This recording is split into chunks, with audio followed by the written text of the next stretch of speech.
I'm Joe Dante for Trailers from Hell. I've worked with a lot of actors in my career, and some of them have been great. I mean, almost all the ones that I was fans of in the movies have turned out to be great people.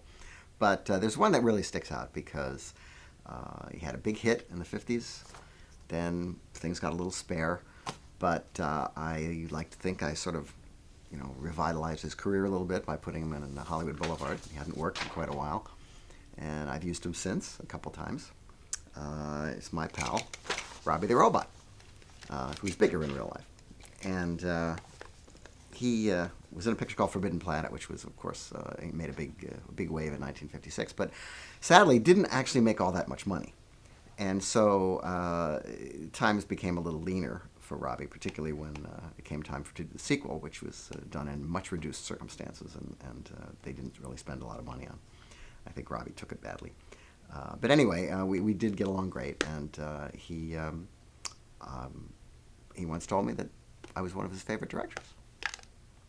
Isn't that right? That is correct. See? The Invisible Boy was released the same month that the Soviets launched Sputnik, the first orbiting satellite. It's a sort of a sequel to Forbidden Planet, perfectly timed to appeal to 10-year-old boys of all ages. Even though Forbidden Planet was not a box office blockbuster, MGM was determined to exploit its most memorable character, Robby the Robot. To keep costs down, they let Planet producer Nicholas Nayfack make the film independently and came up with the economical concept that a scientist has time-traveled to the future and brought Robby back to the 1950s, only to dismantle him and then die before he could be reassembled. Enter 10-year-old Timmy, who puts Robby back together after being given a brain boost by his scientist dad's supercomputer. Here we have the first of many maniacal mechanical brains who use their knowledge to subjugate their creators. This one plots to control the Earth by putting itself in orbit. You have 58 hours. If at the end of that time you have failed to supply the required information, the boy will be destroyed.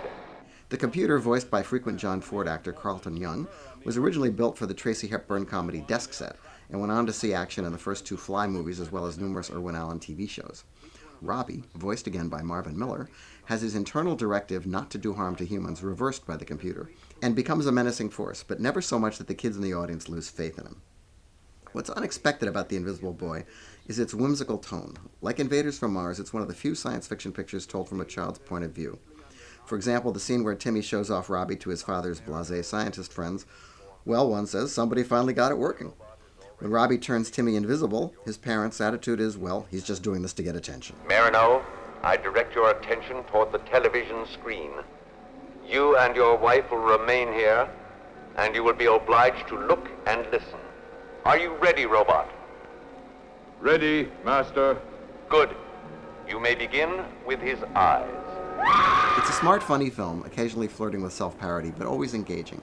It was the last for producer Nayfack, who died soon after its release at the age of 49. Richard Eyre, who plays Timmy, was one of the highest-paid child actors of the period and one of the most natural. He left acting at 16 and is now an elementary school teacher. And as for Robby the Robot, he still works occasionally. In fact, I used him about 10 years ago in Looney Tunes Back in Action. We went to the old robot's home, and there he was, looking for work. And he wasn't bitter or anything about having to take such a small part.